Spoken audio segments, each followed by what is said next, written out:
sa kahalagahan ng mga katutubong wika sa pagpapaunlad ng edukasyong pambansa. Ang ating wikang katutubo o mga lokal na wika ay may malalim na kahulugan at papel sa paghubog ng ating pambansang pagkakakilanlan. Ang mga halimbawa ng mga pangunahing wika dito sa Pilipinas ay ang Iloco, Tagalog, Bicolano, Cebuano, Waray, Kapampangan, Hiligaynon at Pangasinense.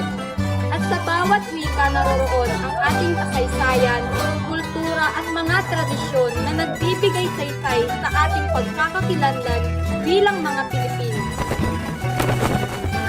Sa edukasyon, ang pagsasaki sa paggamit ng wikang katutubo ng mga paaralan ay hindi lamang nagtulong ng pagkilala sa ating mga kultura, kundi ito rin ay nagbibigay ng pantay-pantay na pagkakataon para sa lahat ng mag-aaral.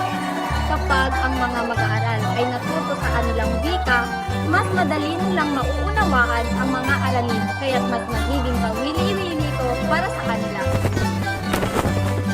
Ang pagtangkilik o paggamit ng wikang katutubo ay nakapagbibigay ng mas malawak na oportunidad para sa lahat ng Pilipino, lalo na sa mga nasa malalayong lugar.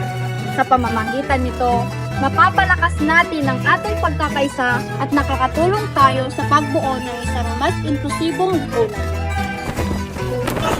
Sa pangkalahatan, mahalagang tandaan na ang wikang katutubo ay hindi lamang isang bahagi ng ating nakaraan, kundi isang mahalagang sakap sa pagtutulog ng ating hinaharap. Ipagdiwang natin ang wika, hindi lamang ngayong buwan ng wika, kundi araw-araw. Maraming salamat po sa inyong panonood. Naway magsilbing inspirasyon ang pagtalakay na ito para sa ating lahat. Muli, ako po si Liz at magandang araw po sa inyong lahat.